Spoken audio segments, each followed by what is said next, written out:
I'm going to be talking about the role of AI techniques in computational neuroscience. And so the work of my group, which is the Stanford Neuro AI Lab, is really focused on doing two things. One is understanding brains and cognition better, and then using that to inform making better AI and ML techniques, and vice versa. So practically speaking, what that means is that we build neural network models to solve challenging cognition problems, and then use those same neural networks to make quantitative predictions about high throughput brain data.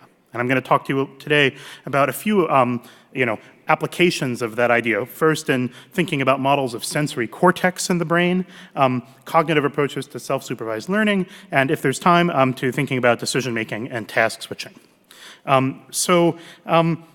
100 years ago or so, William James made the really interesting observation that without sophisticated parsing and entity abstraction, the world would be sort of one great blooming, buzzing confusion, right? Like when you see this image, you can sort of instantly tell what's going on. You know there's two cars, one's in front of the other, on a field in front of mountains. Maybe you even know what the cars are in specific. And you can do that to even though you've probably never seen that scene, and despite a wide range of variability, position, pose, size, illumination, distortion and noise, weird backgrounds, geometric variation, you may never have seen a particular car, but you know that it's a car nonetheless. And these are all examples of visual object recognition, e.g. the ability to know what is where. And this is fast, effortless, accurate, domain general, and tolerant to high variability. And it's not just about knowing what something is or where it is, but also how big it is, its aspect ratio, and just a whole variety of things you can tell about the scene almost instantly. This is a really hard cognitive problem. It's a really hard computational problem because you need two different things. You need selectivity, but you need tolerance as well. So selectivity to different types of objects, but tolerance to changes in the retinal image. So either of these is really easy alone computationally, like you could solve the issues of selectivity with templates, you can solve the issues of tolerance with integration across the variability, but actually doing them both at the same time is really challenging.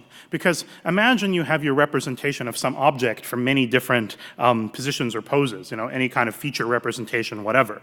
And that same object carves out some kind of manifold in this high dimensional space of your features. A good representation will look like this, one where like different individuals are separated nicely in that space. A bad one might look like this, where there's no good simple hyperplane separating the two.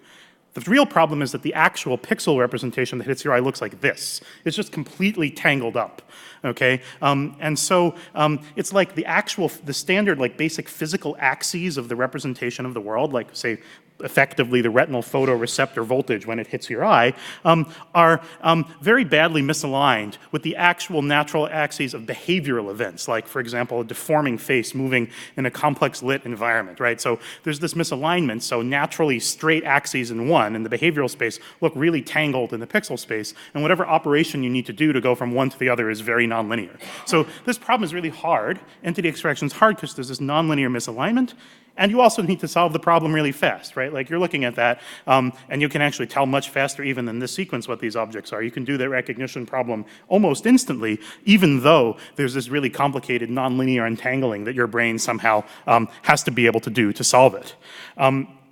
So visual cortex in the brain is what does this, is what solves this problem, what solves this very challenging computational problem, does this untangling. And what neuroscience has told us is that it's doing so through a sort of sequence of brain areas that hierarchically process the data very fast. So each of these stages of going from the bottom to the bottom is where it comes in on the retina, the top is where the data is processed fully through these many stages, going through cortical areas called like letters like, you don't have to be familiar with these, but like V1, V2, V4, IT. IT stands for inferior temporal cortex. Anyway, those are just biology terms that talk about the fact that there's this kind of pipeline of processing that deals with solving this type of problem. So you can think of this as the idea that as the data hits your retina, it gets processed through these stages into a sequence of different neural population representations, different feature sets that are more and more and more useful for abstract computation on the data.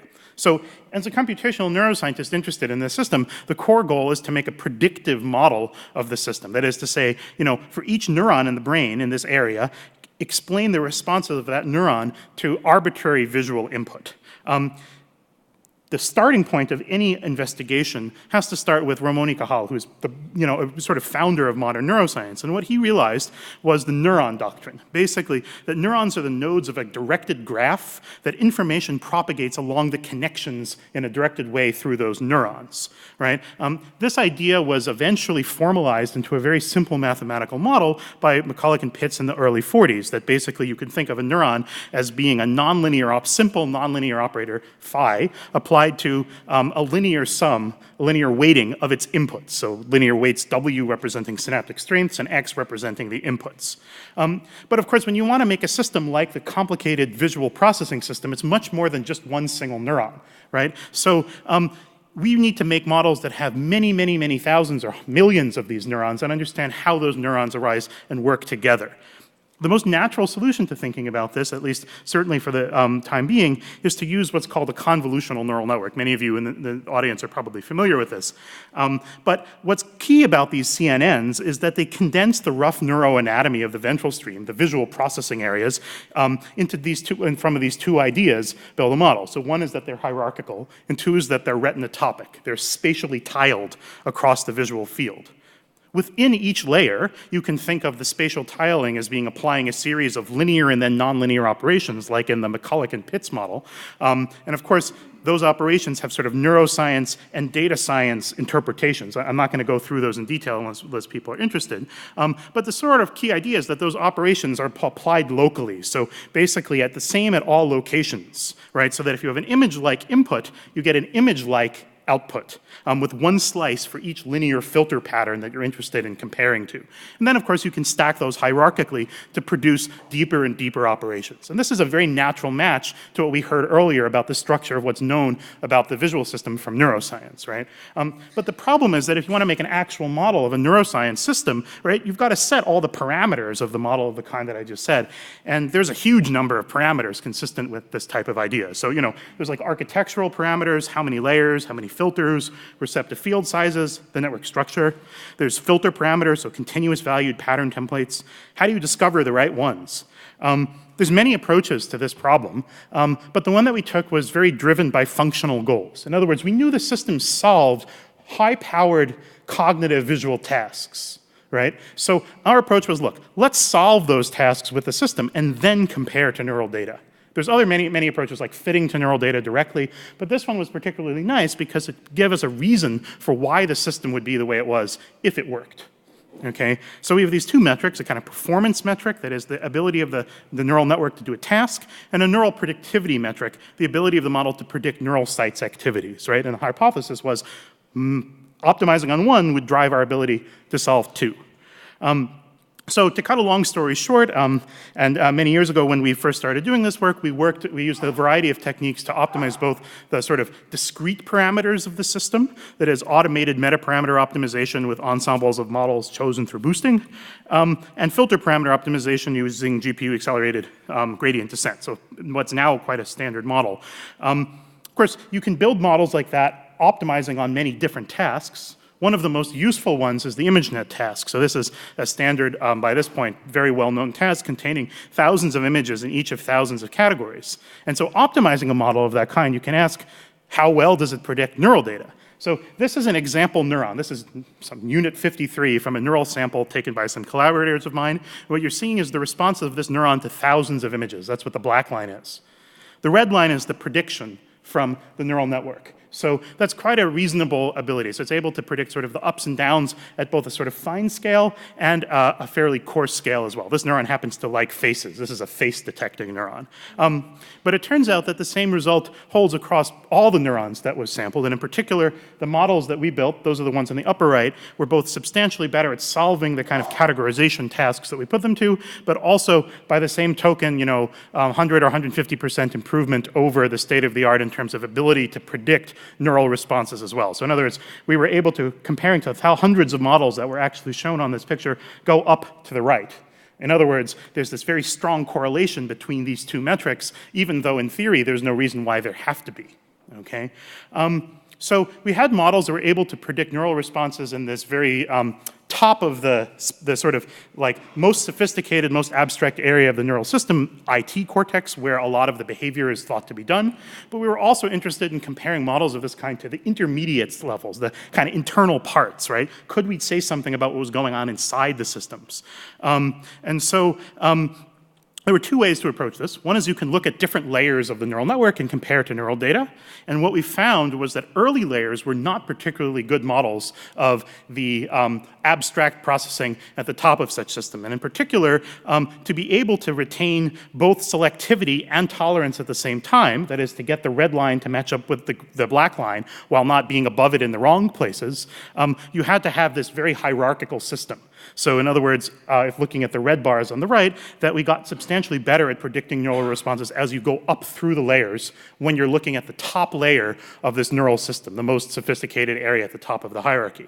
But looking at neural areas in the middle of the system, in this case, neural area V4, which is before, it's sort of a middle intermediate processing area, what we found is that actually neither the top layer nor the bottom layer of the convnet of the neural network were particularly good matches. But instead, intermediate layers in the middle were substantially better, right? So unlike the predicting comparisons to the top area of the neural system in IT, in the V4 area, in the sort of the middle of the visual system, the peak prediction from the neural network came in the middle. It's peaked in the middle, as you can see in the red bars on the right again here. The same theme can actually be seen at the very earliest stages. This is in V1 cortex, the first cortical stages of processing, where the early layers of neural networks are the best predictions of neural responses in those early cortical areas, right? By now, we're using much more sophisticated models than we were using just a few years ago with, many layers containing each multiple convolutional blocks. But we're able to get substantially better predictive power out of these models, finding, for each neural area in a very fine-grained way where the neurons lie along the structure of the system, right? With our goal, which is something that we hope to have soon, is a publicly available sort of data-validated version 0.1 of the visual pathway with connection to data at every single area. So this sort of idea is that we're taking behavioral constraints, imposing them from the top, and that gives us a picture of what's happening in the system at many layers in the intermediate areas, so that those intermediate brain areas can be understood as part of basically playing a role in this larger system, and that tells you a lot about why they are the way they are. So formulating it kind of more broadly, we have a comprehensive model class that we start with, in this case, CNNs, convnets. Choose a valid, ecologically valid task, such as categorization, implement a generic learning rule, and having constructed a model that way, map to brain data.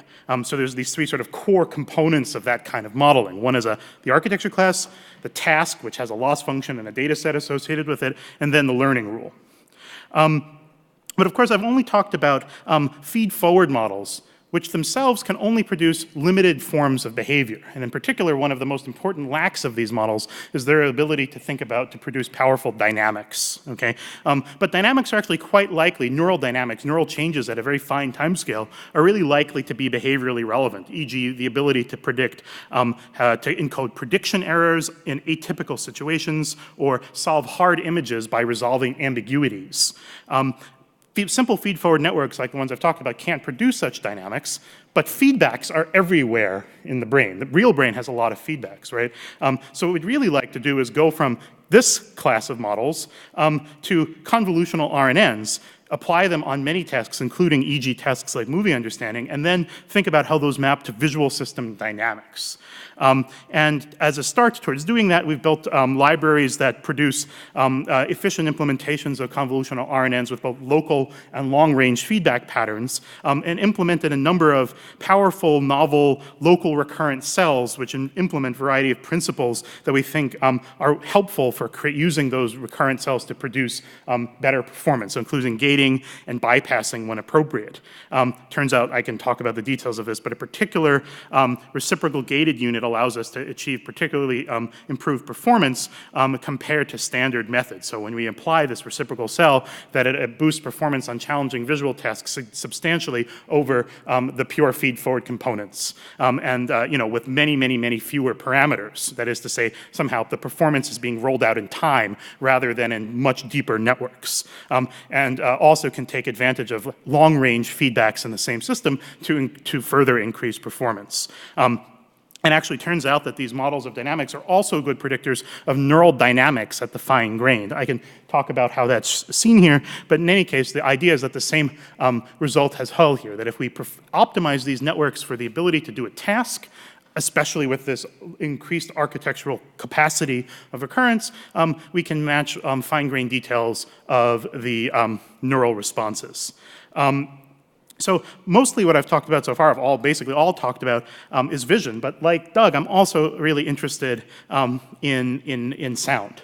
And so along similar lines, we started to ask ourselves, what would happen if we replaced visual tasks with auditory tasks? Would we have the ability to think about average neural responses in the auditory system, right? So, like vision, if you look at this, if you look, it's hard to see by looking at it, but if you hear that sound wave, Hannah is good at compromising. You can hear what it sounds like. Hannah is good at compromising. And again, though able to do so, although you may never have heard that particular speaker say those particular things. Auditory cortex, like visual cortex, is deeply involved in processing data of that form. So to think about how to model that from our perspective, we wanted to use similar tools that we used in the visual case, but now apply them in the context of these auditory tasks. So using a simple coarse model of the cochlea, the first part of the ear, to convert this audio waveform into a cochleogram representation, we were then able to use such things as inputs to the kinds of models that I talked to you about earlier. And you then apply the same kind of approach that we talked about. So now optimize the model for performance on a task, in this case an auditory task, and then compare to neural data from the auditory system. And the particular tasks that we found useful were a combination of tasks. So a word recognition task, a 600-way word recognition task with background noise, and a music genre recognition task. And it turns out that if you explore the space of architectures that have multiple streams that solve these tasks, it turns out that a particular branched architecture is effective, is especially effective at solving this type of task, where there's a common sort of initial piece, and then the word and genre tasks specialize from that initial common processing part. So by optimizing this task, you can get the models to perform at near human performance on these tasks, especially as you go up through the model layers. And then we also found that these models allowed us to make substantial improvements at predicting responses in human auditory cortical areas, especially in areas that are more complicated. Auditory system has sort of initial areas and then more complicated, harder to understand areas. These models were especially good at allowing us to make improvements at predicting the more complicated non-primary auditory cortex that had previously been really hard to get a handle on. And with earlier layers of the model predicting internal primary areas, with later layers of the model predicting the non-primary areas. So establishing a kind of cortical hierarchy within the auditory system that had previously been hard to see. And in particular, separating for many different types of sounds, the frequency selective areas, pitch selective areas, music selective, speech selective, how the different pathways in the neural network and the different parts mapped to those different parts of the brain areas responsible for thinking about those or for processing that type of data. Going forward, we're really interested in thinking about making finer structure, understanding finer structure processing of phonemes, biphones, triphones, et cetera. But I think a really good overall point here, something that allows us to see this in a larger context, is that if you, again, look at the relationship between performance on a task and in this case, word recognition performance, and the ability of a model to predict cortical responses. Each dot here is a different model. What you see is, again, a really high correlation between these things, so kind of reminiscent of what was going on in the visual cortex. Of course, the particular models are quite different, but the overall idea is similar. And for similar reasons, we are also interested in other types of cortical areas. I don't have a lot of time to talk about this, but more recently we've been looking at understanding somatosensation, so that's touch sensation, in rodents, in rodents. And so in particular, they're building models of how such animals do those tasks, and then using that to get models of neural responses in mouse areas, which then really allows us to start connecting with really powerful modern neuroscience tools that are well defined in those areas.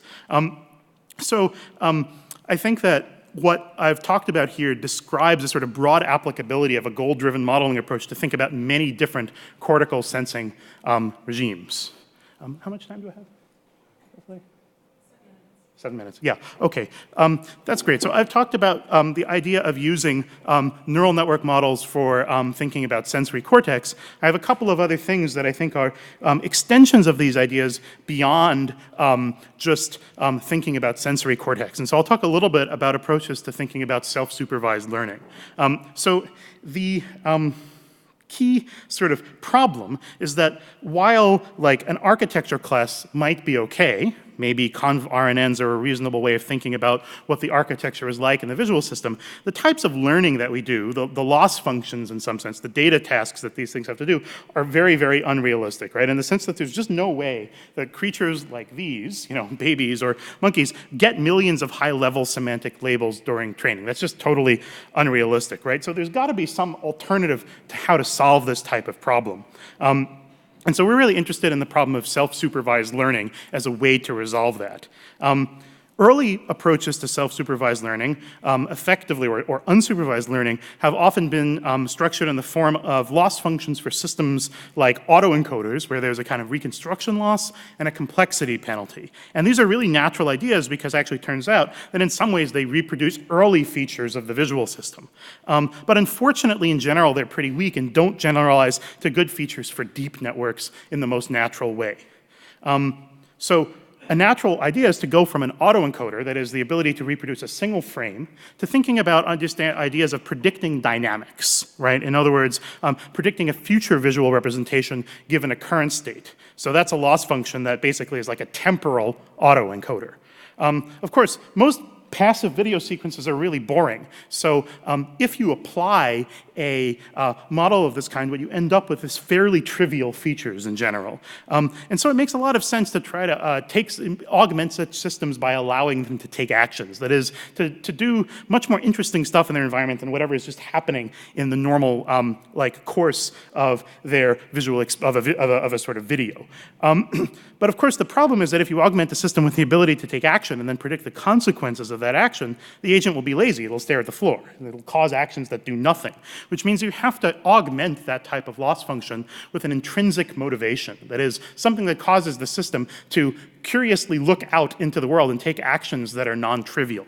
And we've been working to do this in the context of a sort of simple, fairly unrealistic model of a baby. That is, a baby that can move its head, move around a room, and apply forces to objects, and then receive back images of what happens given its action.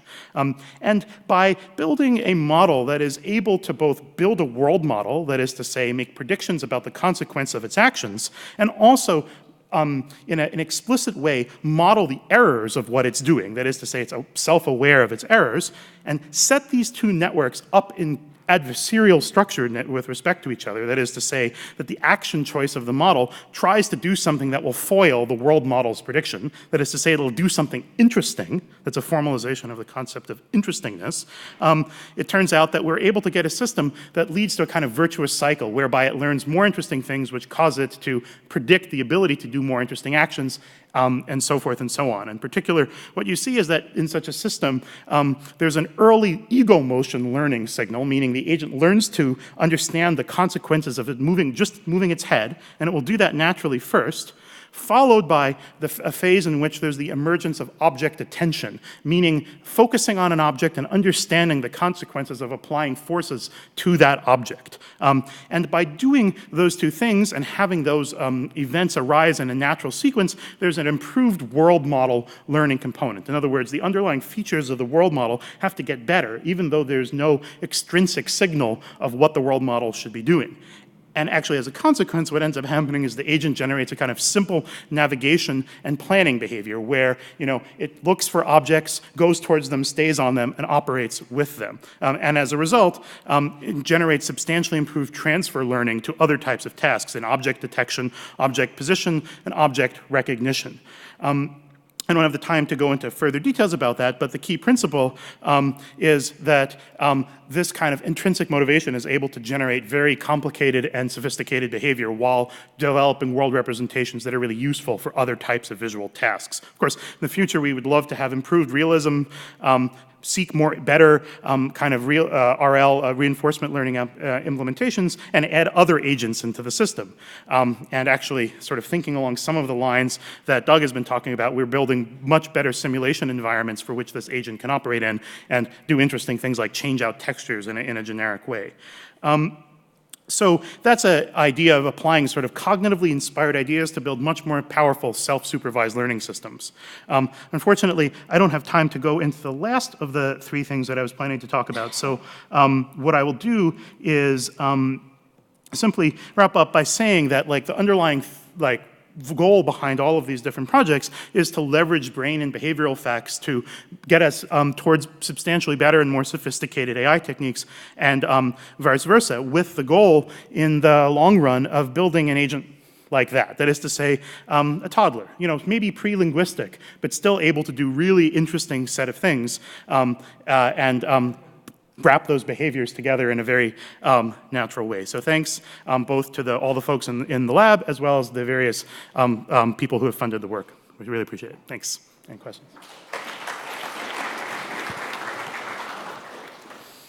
We have time for a few questions. Yes. I'm wondering, how do you tell the machine that if the task is successful or not? Do you mean in general, or? In general, for whatever the functionality it's trying to achieve. Well, in general, I mean, that's the role of the loss function, right? I mean, there's these multiple components, right, in the system in general. There's the architecture class, there's the loss function, and there is the learning rule. And the loss function, the goal of the loss function is effectively, the loss function in the dataset is effectively to give it a signal about whether it's being successful locally or not. So the question arises, which loss function should you be using to build a model of the real brain, or which loss functions should you be using for different parts of behavior? And so, in the first part of the talk, I was sort of implicitly using very heavily supervised signals of that form. So stuff like ImageNet label. And that turned out to be, as I showed, really effective at building sort of models of the adult visual system. But the way it got there has to be wrong, because no actual organism really receives that highly semantically labeled data, right? The second part, what I talked about, was how do we replace that loss function, that error signal, with something that's much more realistic and yet still powerful. Yeah.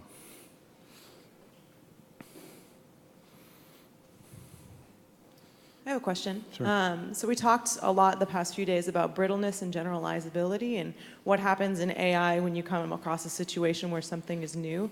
Do you envision that your models would sort of potentially be a solution to that, whereas if it has a similar layer as a duck and it walks like a duck, sounds like a duck, that it's probably going to respond in similar ways, and that an AI system should? Yeah, I mean, I think that's a great question. I don't know that any of what I said is particularly more robust than, I think it would depend on the quality of the input data, right? So if the world model that the system, especially in the second part of what I talked about, if the world model in those systems is really robust itself, that is to say that the types of objects that the system has to interact with are complicated and are not don't have one of the reasons why we need to use pretty good rendering and physics and inputs in our systems to be able to get them to work is that otherwise what will happen if you use cheap rendering effectively is that there will be low-level correlations that are bad in that input data that lead to unrobust learned systems. And so we spend a lot of time, both have and in the future plan to spend more time, getting particularly better worlds to train, to like have the agent learn in, to play in and learn in, because that's going to be really critical to robustness. And in some way what I'm saying is I think it's about the data more than it is about anything particular in the architecture. Yeah.